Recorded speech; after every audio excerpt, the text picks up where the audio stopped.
Le marché européen du carbone est le premier marché international de carbone qui a été inauguré en 2005 dans l'Union européenne.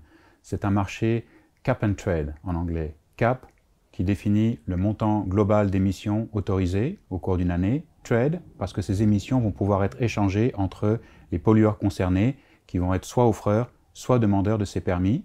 Les offreurs seront ceux qui seront capables d'avoir moins besoin d'allocations par rapport à ce qui leur a été distribué chaque année. Les demandeurs seront ceux qui auront besoin de plus d'allocations permis par rapport à ce qui leur a été attribué sur une certaine période.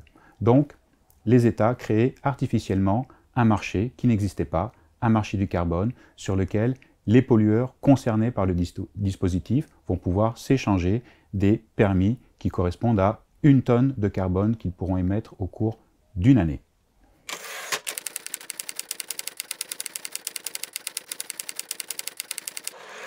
Ce marché du carbone est le pilier de la stratégie de l'Union européenne en matière climatique, l'Union européenne étant l'un des acteurs les plus ambitieux en la matière puisqu'elle veut devenir neutre en carbone d'ici 2050. De quoi dépend l'efficacité de ce système? Principalement de 3 paramètres. Qui sont les pollueurs couverts par le dispositif? Quel est le niveau de restriction imposé par le CAP dont nous avons parlé? Et quelles sont les conditions dans lesquelles ces pollueurs obtiennent ces permis d'émission qui couvrent une année d'émissions de carbone dans l'économie de l'Union européenne. Ce marché du carbone couvre 50% des émissions de carbone de l'Union européenne. L'idée de toute réforme de ce marché est d'étendre son extension, sa couverture des pollueurs, de rendre le cap de plus en plus restrictif pour le mettre en ligne avec les objectifs très ambitieux de la stratégie climatique de l'Union européenne. Un dernier paramètre crucial concerne les conditions dans lesquelles ces pollueurs obtiennent les permis qui sont bien entendu distribués par la Commission européenne en coordination avec les États membres de l'Union. Jusqu'à présent, ces permis ont été en grande partie distribués gratuitement pour une raison très simple, pour éviter que les pollueurs recevant ces permis aient à les payer et perdent en compétitivité internationale par rapport aux autres producteurs extérieurs à l'Union européenne n'étant pas soumis à ce type de contraintes.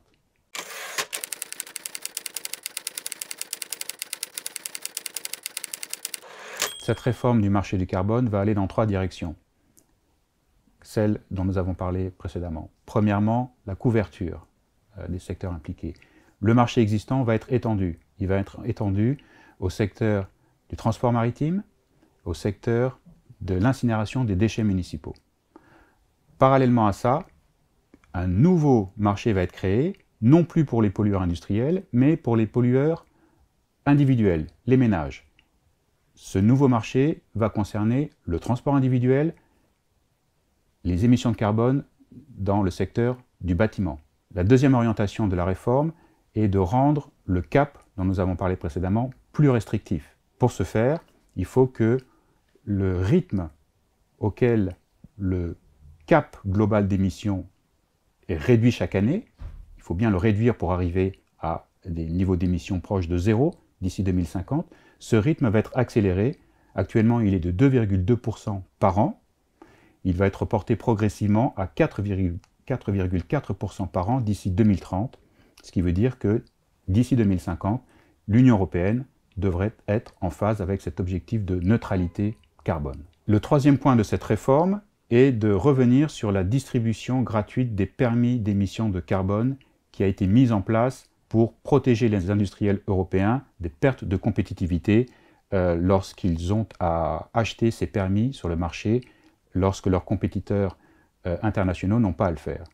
Parallèlement à cette suppression progressive des permis distribués gratuitement, sera mis en place la fameuse CBAM, qui est en français le mécanisme d'ajustement carbone aux frontières, qui sera une taxe appliquée aux produits importés dans l'Union européenne et qui devrait être ajustée en fonction de leur contenu carbone. Cette taxe ne concernera pas tous les produits, elle concernera principalement au début les plus pollueurs qui viennent du secteur du ciment, de l'aluminium par exemple, mais elle devrait compenser l'effet de perte de compétitivité dû au fait que les industriels ne pourront plus bénéficier gratuitement des permis d'émission distribués par la Commission européenne.